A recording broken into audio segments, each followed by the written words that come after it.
तो दोस्तों, जैसा कि आप सभी को पता है कि बिहार में सर्वे का जो काम है ना, वो जोर शोर से चल रहा है। तो इसमें एक कंडीशन आप रख दिया गया है, जैसे कि वंशावली पहले आपको कोर्ट से बनवाना होता था और सरपंच के पीछे दौड़ना होता था, तो अब वो नियम को ख़त्म कर दिया गया है। उसमें प्रपत्र संख्या 3 को लाया गया है। तो वो प्रपत्र संख्या जो 3 आया, उसको आप कैसे फिलअप करोगे पेन से, अपने हाथों से।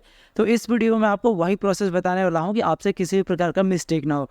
क्योंकि अगर आप प्रपत्र 3 फिलअप कर रहे हैं, मिस्टेक कर देते हैं, तो यही चीज़ आपका वंशावली होगा और इसी के अनुसार आपका खतियान बनेगा और इसी के अनुसार आपका बंटवारा होगा। तो इस वीडियो में आपको स्टेप बाय स्टेप एक प्रोसेस बताने वाला हूँ, तो वीडियो को आपको लास्ट तक जरूर देखना है।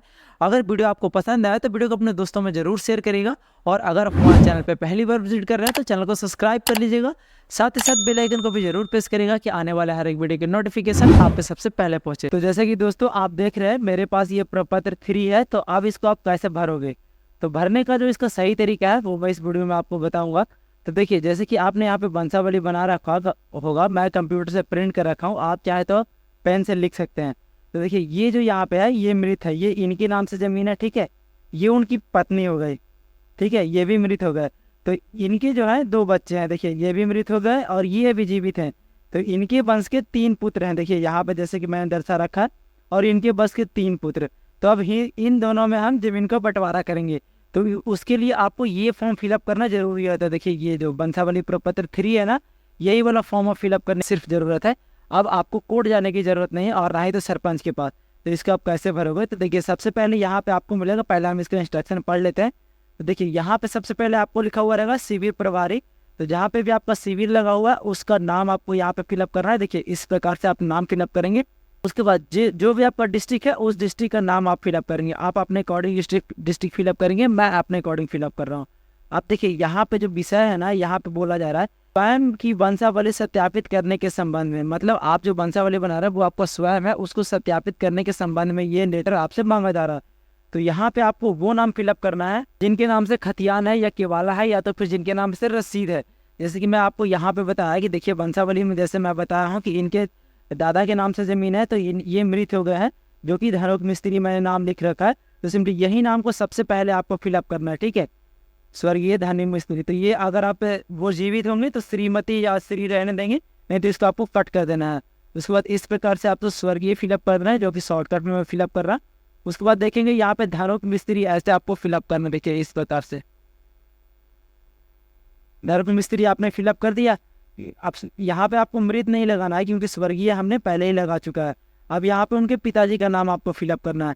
पत्नी का भी आप फिलअप कर सकते हैं, जैसे कि आप अपने दादी का फिलअप कर सकते हैं, नहीं तो जो जनरली है था वो पिताजी का नाम आप फिलअप करेंगे। तो अगर उनके पिताजी, अगर ये मृत है तो जाहिर सी बात है कि उनके पिताजी भी मृत हो गए। तो ये सभी को कट कर देना है आपको, ठीक है। पुत्र को रहने देना है, स्त्री, पत्नी और पुत्री को कट कर देना है। उसके बाद यहाँ पे भी आपको स्वर्गीय फिलअप करना है। उसके बाद जो भी इनके पिताजी का नाम होगा वो आप फिलअप करेंगे। देखिए, इस प्रकार से आपको फिलअप कर लेना है, ठीक है। उसके बाद आप देखेंगे कि ये तो आपका खतियान के अकॉर्डिंग नाम हो गया।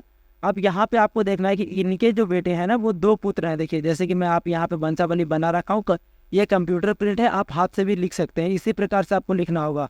ये इनके 2 बेटे हैं।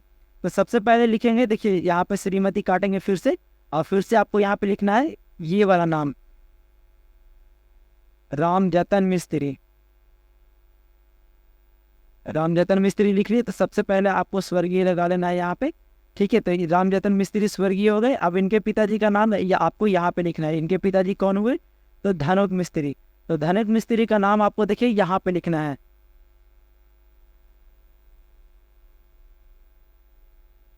धनोक मिस्त्री का आपने नाम लिखिया, तो इनके जो धनोक मिस्त्री हैं उनके अभी एक पुत्र का नाम हमने लिखा है, तो सेकंड पुत्र का भी नाम लिखेंगे जो जीवित हैं। ये तो मृत हो गए, तो जो जीवित हैं उनमें सिर्फ श्रीमती काटेंगे और श्री रहने देंगे, और उनका नाम लिखेंगे यहाँ पे।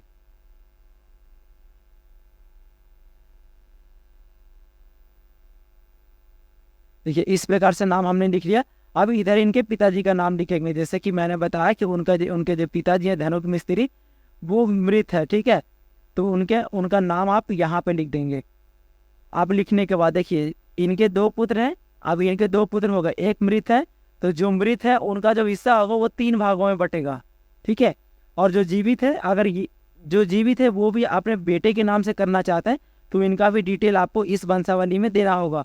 और अगर इन्हीं के नाम से ज़मीन करना है तो आपको क्या करना है, ये जो उनके बेटे हैं ना, इनका डिटेल आपको ये जो वंशावली का फॉर्म ऑफ फिलअप कर रहा है उसमें नहीं देना है, क्योंकि ये ज़मीन ये अपने नाम ही रखना चाहते हैं। और ये मृत है तो ये मृत है, तो ये तीनों बेटे का नाम आपको यहाँ पे फिलअप करना है। और अगर इस फॉर्म में आपका नाम नहीं आता है तो आप सेकंड फॉर्म भी ले सकते हैं, ठीक है, क्योंकि वंश आपको पूरा दर्शाना है तो आप सेकंड फॉर्म भी ले सकते हैं, सेम चीज़ उसमें भी आपको फिलअप करना है, ठीक है। सेकंड फॉर्म जब आप लेंगे तो जैसे कि ये देखेंगे कि अब मेरे पास 2 ही कॉलम रह चुका है, देखिए 2 कॉलम, तो और यहाँ पे इनका 3 नाम है, और ये अगर इनके नाम से ज़मीन रहेगा तो इनका नाम नहीं फिलअप करना है, सिर्फ इन्हीं का नाम फिलअप करेंगे। और अगर इनके नाम से भी ज़मीन रहेगा तो आपको 3 फॉर्म लेना होगा। तो अभी हम इनके नाम से ज़मीन रहने देते हैं। उसके बाद जो इनके जो मृत हैं उनके 3 बेटे हैं, तो इनका तीनों का नाम आपको यहाँ पे फिलअप करना है। तो यहाँ पे 2 ही का नाम फिलअप होगा, ठीक है, तो सेकंड फॉर्म भी आप ले लेंगे। जैसे कि इनके जो बड़े बेटे हैं सबसे पहले उनका नाम यहाँ पे फिलअप करेंगे, देखिए इस प्रकार से, उमेश कुमार शर्मा, देखिए इस प्रकार से आप नाम फिलअप कर लिए। तो ये जो आप नाम फिलअप किए वो किसके नाम, ये किनके बेटे हैं, तो वो जो राम जतन मिस्त्री हैं जो मृत हैं उनके बेटे हैं। तो उनका आपको क्या करना है, देखिए यहाँ पे पुत्री काट देना है, पत्नी काट देना है और स्त्री काट देना है, पुत्र रहने देना है। अब यहाँ पे उनके पिताजी का नाम फिलअप करना है, जैसे कि वो स्वर्गीय हैं तो स्वर्गीय पहले आप लिखेंगे, ठीक है, इस प्रकार से आपको फिलअप करना है। देखिए इनका फर्स्ट बेटे का नाम हमने लिख लिया। अब जो सेकंड, जो जिसको बोलते हैं मंझले बेटे, तो मंझले बेटे का नाम आपको यहाँ पे लिखना है, देखिए सेकंड वाले कॉलम में, इस प्रकार से आप यहाँ पे नाम लिखेंगे। नाम लिखने के बाद सेम तरीका करना है। यहाँ पे पुत्री होंगे तो पुत्री को रहने देंगे और पुत्र को काट देंगे। तो यहाँ पे पुत्र है तो सिंपली पुत्री और पत्नी और स्त्री काट देते हैं, इनके पुत्र रहने देंगे और इनका पिताजी का नाम फिलअप करेंगे, जैसे कि वो स्वर्गीय हैं तो स्वर्गीय नाम आपको फिलअप कर लेना है। अगर वो जीवित होंगे तो आपको स्वर्गीय नहीं फिलअप करना है, जैसे कि मैं अभी आपको समझाया, ये जीवित है, जैसे कि जो है रामप्रीत मिस्त्री ये भी जीवित हैं। और अगर मन हुआ कि इन तीनों बेटों के नाम से मेरा ज़मीन होना चाहिए, मेरे नाम से नहीं होना चाहिए, तो उस स्थिति में इन तीनों बेटे का नाम आपको फिलअप करना है। और अगर ये सोच रहे हैं कि मेरे ही नाम से ज़मीन रहे तो सिर्फ इनका ही नाम, जैसे कि मैं अभी यहाँ पे फिलअप करके छोड़ दिया, आपको भी छोड़ देना है। अब देखेंगे यहाँ पे निवास, कहाँ के निवासी हैं आप, वो गाँव, उस गाँव का नाम आपको यहाँ पे फिलअप करना है, आप जहाँ के भी निवासी होंगे, ठीक है। और यहाँ पे टोला मोहल्ला, तो टोला मोहल्ला भी सेम ही होता है, क्योंकि गांव में टोला मोहल्ला नहीं होता, वो शहर में होता है। तो टोला मोहल्ला का नाम में भी आप गांव का नाम फिलअप कर सकते हैं। अब यहाँ पे पोस्ट ऑफिस फिलअप करना है, तो पोस्ट ऑफिस देखेंगे आप, आपका जहाँ पे भी पोस्ट ऑफिस होगा वो इस वाले कॉलम में आपको फिलअप करना है। अब यहाँ पे पुलिस थाना का नाम आपको लिखना है, तो मेरा सेम है तो मैं सेम लिख रहा हूँ, आपका चेंज होगा तो आप चेंज लिखेंगे। अंचल मतलब आपका ब्लॉक, आप कौन से ब्लॉक से हैं तो उस ब्लॉक का नाम फिलअप करेंगे। मेरा ब्लॉक सेम है तो मैं सेम फिलअप कर रहा हूँ, आपका चेंज होगा तो आप चेंज फिलअप करेंगे। यहाँ पे डिस्ट्रिक्ट का नाम फिलअप करना है, जिस भी डिस्ट्रिक्ट से आप बिलोंग करते हैं। अब यहाँ पे आपको जाति फिलअप करना है कि आप किस जाति से बिलोंग करते हैं। तो जैसे कि आप मिस्त्री देख रहे होंगे तो जाहिर सी बात है कि शर्मा होंगे या बढ़ई होंगे, तो आपको यहाँ पे फिलअप कर लेना है। देखिए यहाँ पे जो आपसे बोला जा रहा है कि इतना तो आपने फिलअप करने है, उसके बाद भूमि जिसके विवरण आवेदन के साथ संलग्न प्रपत्र 2 में अंकित है, जमाबंदी पंजी में। तो जैसे कि पिछली वीडियो में मैंने आपको बताया था कि प्रपत्र 2 का जो फॉर्म है आप कैसे फिलअप करोगे। अगर आपने अभी तक प्रपत्र 2 फिलअप नहीं किया है तो मैं इस वीडियो के आई बटन में वो वीडियो का लिंक डाल दूंगा, आप उसको जाकर के देख के फिलअप कर सकते हैं। तो प्रपत्र 2 में जो भी आपका पिता का नाम होगा, जैसे कि जो यहाँ पे रैयत है उनके पिताजी का जो नाम होगा वो यहाँ पे फिलअप करेंगे। जैसे कि इनके पिताजी का नाम है स्वर्गीय राम मिस्त्री, ठीक है, तो राम मिस्त्री हम यहाँ पे फिलअप करेंगे। अब इनके गांव का नाम फिलअप करेंगे जो कि प्रपत्र 2 में आपने फिलअप किया है। तो जहाँ भी आपका गांव का नाम होगा आप यहाँ पे फिलअप करेंगे। उसके बाद जो स्वराज ग्राम है, जैसे कि आपका गांव, जैसे कि मैंने यहाँ पे सिमारू फिलअप किया तो मेरा गांव सिमारू है। अब जो मेरा ज़मीन है वो किसी दूसरे गाँव में है, तो उस दूसरे गाँव का नाम आपको स्वराज ग्राम वाला है फिलअप करना है। मेरा जो ज़मीन है वो किसी दूसरे गाँव में है तो मैं किसी दूसरे गाँव का नाम यहाँ पे फिलअप कर दिया हूँ, ठीक है। अब यहाँ पे जहाँ पे ज़मीन है ना उसका अंचल आपको फिलअप करना है। अगर उसका अंचल जैसे कि ब्लॉक आपका चेंज हो तो वो ब्लॉक आप फिलअप करेंगे। तो मेरा ब्लॉक चेंज नहीं है तो मेरा सेमी ब्लॉक है तो मैं सेमी ब्लॉक फिलअप कर दिया। अब यहाँ पे जमाबंदी संख्या आपको फिलअप करना है। तो जमाबंदी संख्या देखेंगे, अगर आपका ऑनलाइन रसीद कट रहा होगा तो उसमें जमाबंदी संख्या दिया हुआ रहता है, और अगर आपका ऑफलाइन रसीद कट रहा होगा तो उस स्थिति में आपको यहाँ पे जमाबंदी संख्या नहीं लिखना है। अब देखिए यहाँ पे आपसे ये पूछा जा रहा है खतियान में अंकित खाता संख्या। तो अगर आपका खतियान है या तो फिर केवाला है तो उसमें जो भी अंकित आपका खाता नंबर होगा ना या तो फिर रसीद है तो वो खाता संख्या के आपको यहाँ पे फिलअप करना है। सपोर्ट 1 है, या तो फिर 101 है, या तो फिर 1001 है, मतलब जो भी आपका खाता नंबर है आप इस प्रकार से हाइफन दे दे के फिलअप करते जाएंगे। और खेसरा नंबर भी आपको फिलअप करना है, जो कि आपको खतियाना और केवाला में इजीली मिल जाता है, अगर आपके रसीद में नहीं मिलता है तो उसी प्रकार से आप यहाँ पे ही फिलअप कर लोगे अपना जो है खेसरा संख्या, और या तो फिर प्लॉट संख्या, दोनों सेम चीज़ होता है, तो आप यहाँ पे इस प्रकार से फिलअप कर सकते हैं। अब ये जो खाता नंबर और खेसरा नंबर आपने फिलअप किया, इसमें कितना रकबा है, मतलब आपका डिसमिल में ज़मीन है या तो फिर एकड़ में ज़मीन है, तो वो चीज़ आप यहाँ पे फिलअप कर लेंगे। अगर आपका एकड़ में ज़मीन होगा, सपोर्ट 2 एकड़ 50 डिसमिल, तो आपको इस प्रकार से फिलअप करना है। 2 पहले लिख देना है, उसके बाद पॉइंट देंगे, उसके बाद 50 लिखेंगे और डिसमिल का ऐसे लिख देंगे शॉर्टकट में। और अगर आपका सिर्फ डिसमिल में ज़मीन है, जैसे कि 20 डिसमिल है, 50 डिसमिल है, 75 डिसमिल है, तो आपको क्या करना है, यहाँ पे 0.75 डिसमिल इस प्रकार से आपको फिलअप कर देना है। ये चीज़ मैं सिर्फ आपको बताने के लिए बोल रहा हूँ, वो आप अपने अकॉर्डिंग फिलअप करिएगा, ठीक है। अब देखिए यहाँ पे लगान, अगर आपका लगान बाकी होगा तो आपको क्या करना है, यहाँ पे लगान लिखना है, और अगर आपका लगान बाकी नहीं होगा तो यहाँ पे आपको लगान नहीं लिखना है, ठीक है। जैसे कि देखिए खतियान पंजी 2 के अनुसार बंसा वृक्ष टेबल फॉर्म में संलग्न है। तो जैसे कि जो अभी आपने ये जो अभी आपने बंसावली फिलअप किया, ये जो प्रपत्र संख्या 2 आता है उसमें भी ये जो आपने डिटेल डाला है उसमें भी संलग्न है, यहाँ पे ऐसा बोला जा रहा है, ठीक है। अब यहाँ पे आपने ये फॉर्म तो फिलअप कर लिया, तो अगर आपका इसमें जैसे कि मैंने बताया कि नाम नहीं एडजस्ट हो रहा है तो आपको सेकंड फॉर्म ले लेना है। अब यहाँ पे आपको जो जीवित है, जैसे कि यहाँ पे मैं आपको बताया कि ये जो है धनुक मिस्त्री, इनके 2 पुत्र हैं, एक मृत हो गए हैं और एक जीवित है। तो जो जीवित है ना, उनका सिग्नेचर आपको यहाँ पे लेना है। देखिए जो जीवित है उनका सिग्नेचर आपको यहाँ पे लेना है। अब इतना चीज़ आप कर लिए, तो इसके बाद एक शपथ पत्र फिलअप करने के लिए आता है। तो वो शपथ पत्र देखिए, जैसे आप पेज के पीछे पलटिएगा या तो फिर आप सेकंड पेज भी प्रिंट कर सकते हैं, तो आपके सामने इस प्रकार का पेज आएगा। तो यहाँ पे आपको सबसे पहले जो बोला जा रहा है, देखिए क्या बोला जा रहा है, वंशावली के आधार पर प्रत्येक उत्तराधिकारी का दखल निम्न प्रकार से है। तो जैसे कि आपने अभी यहाँ पे आप अपना वंशावली देखेंगे, तो देखिए यहाँ पे मैंने बताया पहले धनुक मिस्त्री के नाम से ज़मीन है, उसके बाद उनकी पत्नी का नाम ये रहा, उसके बाद ये जो उनके फर्स्ट बेटे हैं वो डेथ कर गए हैं, और सेकंड बेटे हैं वो जीवित हैं। तो ये जो है जो जीवित है वो अपने नाम से ज़मीन करना चाहता है, और किसी को मतलब वो ये जो है आप अभी ये अपने बेटे को ज़मीन नहीं देना चाहते हैं, तो इनका नाम सबसे पहले आपको फिलअप करना है ये शपथ पत्र में। और ये तो मृत है, तो इनका तीनों पुत्र का नाम आपको डालना होगा। तो वो आप कैसे डालोगे, तो देखिए यहाँ पे आपको ये चीज़ सत्यापन करना है कि ये जो रामप्रीत मिस्त्री हैं ये जीवित है, तो सबसे पहले आपको रामप्रीत मिस्त्री यहाँ पे भरना है। देखिए इस प्रकार से रामप्रीत मिस्त्री आप भर लेंगे, ठीक है। अब उसके बाद इनके पिताजी का नाम आपको भरना है। तो पिताजी का नाम भरने के लिए सबसे पहले आप यहाँ पे पिता लिखेंगे, ठीक है, उसके बाद हाइफन देंगे। अब यहाँ पे जो भी आपके पिताजी का या तो फिर जो भी इनके पिताजी का नाम है वो मैं यहाँ पे फिलअप कर दे रहा हूँ। देखिए इस प्रकार से फिलअप कर दिया। ये जो है रामप्रीत मिस्त्री, ये अपना सीमित अपने नाम से खतियान करवाना चाहता है, तो बस इन्हीं का नाम फिलअप किया हूँ मैं, ठीक है। आप अपने अकॉर्डिंग फिलअप कर लीजिएगा। और यहाँ पे देखिए कि राम जतन मिस्त्री जो है वो तो है ही नहीं, तो ये तीनों बेटे का नाम आपको यहाँ पे फिलअप करना। देखिए मैं फिलअप करके आपको बताता हूँ। सबसे पहले बड़े बेटे का नाम फिलअप करेंगे, जो कि उनका नाम है, देखिए इस प्रकार से आप लिखेंगे। बड़े बेटे का नाम फिलअप करने के बाद फिर से उसी प्रकार से यहाँ पे उनका पिता ऐसे फिलअप करेंगे, उसके बाद हाइफन देंगे और उनके पिता का नाम लिखेंगे। स्वर्गीय होंगे तो पहले स्वर्गीय लगा देंगे, और जीवित होंगे तो आपको स्वर्गीय नहीं लगाना है। फिर उनके पिताजी का नाम देखिए यहाँ पे आपको फिलअप करना है, ठीक है। अब यहाँ पे आपको क्या फिलअप करना है, स्थायी पता, जो आपके आधार कार्ड में एड्रेस है ना, वो पता आपको यहाँ पे फिलअप करना है। जैसे कि ग्राम आपका कहाँ है, ग्राम लिखेंगे, हाइफन देंगे, फिर आप अपने ग्राम का नाम देखिए इस प्रकार से फिलअप करेंगे।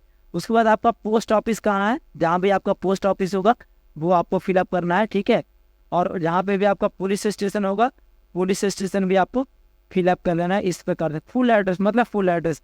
उसके बाद जो भी आपका डिस्ट्रिक्ट है, जैसे कि जिला, वो जिला आप यहाँ पे लिख लेंगे इस प्रकार से, हाइफन देंगे, फिर आप अपने डिस्ट्रिक्ट का नाम फिलअप करेंगे। उसके बाद यहाँ पे आपको स्टेट में बिहार ऐसे लिख देना है, ठीक है, बिहार लिख के इस प्रकार से आप हाइफन दे देंगे। उसके बाद खाता नंबर, तो देखिए यहाँ पे खाता नंबर जो आप प्रपत्र 2 में फिलअप किया, सपोर्ट आपका जो खाता नंबर है 101 है, तो आप 101 फिलअप किए। 101 खाता नंबर में खेसरा संख्या कितना है, जैसे कि प्लॉट नंबर कितना है, तो जैसे कि मेरे केस में 101 खाता नंबर में 28 प्लॉट नंबर है, तो मैंने 28 प्लॉट नंबर को फिलअप कर दिया। अब ये जो खाता नंबर आपने फिलअप किया और ये खेसरा नंबर, इसमें कितना रकबा या डिसमिल है या एकड़ या डिसमिल है। तो अगर इसमें 1 एकड़ है तो आप 1.10 फिलअप करेंगे, जैसे कि 1 एकड़ 10 डिसमिल है या तो फिर 1 एकड़ 20 डिसमिल है। तो अगर आपका एकड़ में है तो 1 ऐसे फिलअप करेंगे, उसके बाद पॉइंट देंगे, उसके बाद 10 फिलअप करेंगे और डिसमिल आपको ऐसे लिख देना है। मतलब इसका जो दर्शाने का मतलब हुआ 1 एकड़ 10 डिसमिल आपका ज़मीन हो गया, ठीक है। और अगर आपका डिसमिल में है, जैसे कि 75 डिसमिल, 100 डिसमिल से कम है, अगर 100 डिसमिल से ऊपर हुआ तो वो 1 एकड़ में एक्सचेंज हो जाता है। और अगर आपका 100 डिसमिल से नीचे है, जैसे कि 90, 93, 95 इस प्रकार से डिसमिल है, तो आपको क्या करना है 0.93 डिसमिल ऐसे करके इस प्रकार से आपको डिसमिल शॉर्टकट में लिख देना है। अब आपको ये जो खाता नंबर है और ये जो प्लॉट नंबर है, ये जो ज़मीन है, इसका जो है चौहद्दी आपको फिलअप करना है। तो उत्तर आप इस प्रकार से पहले लिख लेंगे, शॉर्टकट में हाइफन देंगे, फिर दक्षिण आपको इस प्रकार से लिख लेना है शॉर्टकट में, उसके बाद हाइफन देंगे, फिर उसके बाद पूरब आपको इस प्रकार से लिखना है और पश्चिम भी आपको इसी प्रकार से लिख लेना है। पहले एक चीज़ आपको क्लियर करना है, ठीक है। उसके बाद इनका लिखना है कि उत्तर पूरब पश्चिम में कौन है। तो जो भी आपका होगा चौहद्दी, जो करंट चौहद्दी होगा वो आपको फिलअप करना है, ठीक है। जैसे कि मैं अपना करंट चौहद्दी फिलअप कर लेता हूँ।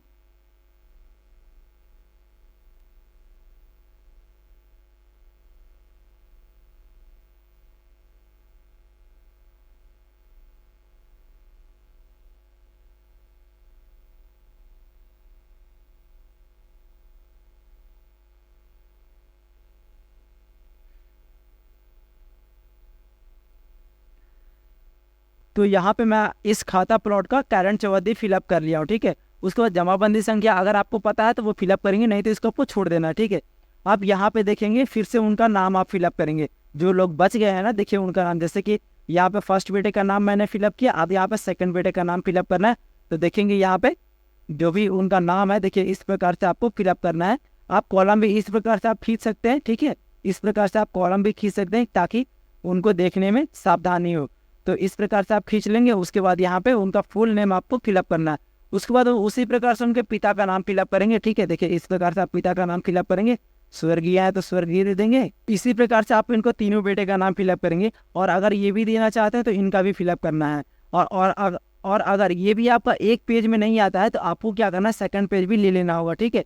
और इसी प्रकार से आपको शपथ पत्र भी देना होगा, ये भी देना जरूरी है क्योंकि इसी के अनुसार आपको बंटवारा होगा। और यहाँ पे आपको इंस्ट्रक्शन दिए गए हैं तो आप इंस्ट्रक्शन पढ़ लेंगे। कुछ इंस्ट्रक्शन जो इम्पोर्टेंट है वो देखिए यहाँ पे, और 8 इंस्ट्रक्शन दिए गए हैं। इसको मैं आपको बताता हूँ कि इसमें आपका क्या क्या लगने वाला है। तो दावाकृत भूमि के संबंधित दस्तावेज का विवरण, जैसे कि आपके पास जो भी है, खतियान है या तो फिर केवाला है या तो फिर रसीद है या तो फिर आपके पास बंटवारा शेड्यूल है, तो उसको उस दस्तावेज को आपको लगाना है फर्स्ट नंबर पे।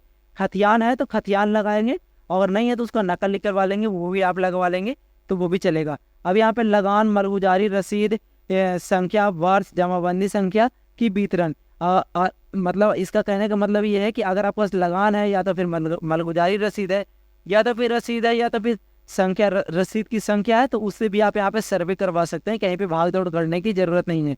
ये थर्ड वाले कॉलम में दिया गया है, मतलब इससे भी आप करवा सकते हैं। उसके बाद देखिए 4 में जो दिया गया है, मृत जमाबंदी रैयत के मृत प्रमाण पत्र तिथि के साथ है। मतलब आप अगर आपके पास जो आपके दादा का जमीन है ना, देखिए यहाँ पे धनुक मिस्त्री का, और अगर इनके पास ये 80 या 60 में डेट कर गए हैं तो उनका उस समय क्या था, जन्म मृत्यु प्रमाण पत्र नहीं बन पाता था। तो उस स्थिति में क्या करेंगे, आपको डेट दे देना है सिर्फ। देखिए यहाँ पे तिथि लिखा हुआ है, तो आप तिथि दे देंगे तो आपका हो जाएगा। मृत्यु प्रमाण पत्र बनाने की जरूरत नहीं है। उसके बाद देखिए याचिकाकर्ता का मृतक का वारिस होने के संबंध में प्रमाण पत्र, जैसे कि मैं अभी ये आपको फिलअप करके बताया, जो कि वंशावली प्रपत्र 3.1 आया है, उसको मैंने फिलअप करके बताया। तो इसी अकॉर्डिंग आपको यहाँ पे बोला जा रहा है कि आप उसका प्रमाण पत्र दीजिए कि आप इनके संबंध में आते हैं। ये 5 नंबर कॉलम में। 6 नंबर कॉलम में देखेंगे कि अगर साक्ष्य न्यायालय के आदेश है तो आदेश की सच्ची प्रति आपको यहाँ पे देना है। अगर आपको जमीन के लेकर के किसी प्रकार का विवाद हुआ है, तो अगर आप न्यायालय गए हैं, कोर्ट गए हैं, तो उसके अनुसार वहाँ से जो पेपर बना होगा वो पेपर आपको इसमें संलग्न कर देना है। और अगर नहीं गए हैं तो सिंपली इसको आपको इस पर ध्यान नहीं देना है, इसको आपको नहीं लगाना, ठीक है। याचिकाकर्ताओं का आधार कार्ड की छाया प्रति, मतलब यहाँ पे देखिए हम आपको बताएं कि देखिए यहाँ पे किसका किसका आधार कार्ड आपको लगाना है। तो देखेंगे ये दोनों तो मृत हो गए और ये भी मृत हो गए। जीवित कौन है, तो ये लोग जीवित है उसके बाद इन ये मृत है तो इनके तीनों बेटे के नाम से ज़मीन करना है। ये तीनों का आधार कार्ड आप लगाएंगे, उसके बाद इनका आधार कार्ड लगाएंगे। इनके बेटे का आधार कार्ड इसलिए हम नहीं लगाएंगे क्योंकि इनके नाम से ज़मीन करना ही नहीं है, सिर्फ इनके नाम से करना है। ये अभी जीवित है तो ये सोच रहा है कि मेरे नाम से ही ज़मीन रहे, तो इनका आधार कार्ड लगाएंगे। और ये तीनों बेटे का आपको आधार कार्ड लगाना है क्योंकि ये मृत हैं, ठीक है। और अगर इनका आधार कार्ड आपके पास है तो इनका भी आधार कार्ड लगा देंगे, और नहीं है तो इनका आधार कार्ड नहीं लगाएंगे क्योंकि पिता का नाम इनके आधार कार्ड में शो किया है, ठीक है। अब देखेंगे अगला में क्या है, सबसे लास्ट क्या, याचिकाकर्ताओं का वोटर कार्ड का छाया प्रति। अगर आपके पास वोटर कार्ड भी है तो लगाएंगे, और अगर अभी तक आपका वोटर कार्ड नहीं बना है तो आप वोटर कार्ड नहीं लगाएंगे तो भी चलेगा। याचिकाकर्ताओं का हस्ताक्षर एवं पूरा पता, तो जैसे कि यहाँ पे रामप्रीत मिस्त्री, उमेश कुमार शर्मा और शैलेश कुमार और जो भी इनके भाई हैं सभी का आप नाम लिखवाएंगे, और उसके बाद यहाँ पे उनका फुल एड्रेस लेंगे आधार कार्ड के साथ में। तो फ्रेंड्स इस प्रकार से आप प्रपत्र संख्या 3 और वंशावली का शपथ पत्र आप फिलअप कर सकते हैं। तो दोस्तों जैसा कि इस वीडियो में मैंने आपको बताया कि प्रपत्र संख्या 3 और उसका शपथ पत्र आप पेन से कैसे फिलअप करोगे, बिल्कुल अपने हाथों से, कहीं पे किसी के पास जाने की ज़रूरत नहीं कि आप मेरा फॉर्म फिलअप कर दीजिए। इस वीडियो को आप देख करके आप समझ ही गए होंगे कि फॉर्म को कैसे फिलअप करना है। तो वीडियो अगर आपको ज़रा सा भी हेल्पफुल लगा हो तो वीडियो को अपने दोस्तों में शेयर करेगा जिनको भी इस वीडियो की नीड हो। और अगर आप हमारे चैनल पर पहली बार विजिट कर रहे हैं तो चैनल को सब्सक्राइब कर लीजिएगा, साथ ही साथ बेल आइकन को भी जरूर प्रेस करेगा कि आने वाले हर एक वीडियो की नोटिफिकेशन आप पे सबसे पहले पहुंचे। तो मिलते हैं फिर से किसी ऐसे ही नए टॉपिक के साथ, तब तक के लिए धन्यवाद। देखते रहिए A to Z सॉल्यूशन। जय हिंद।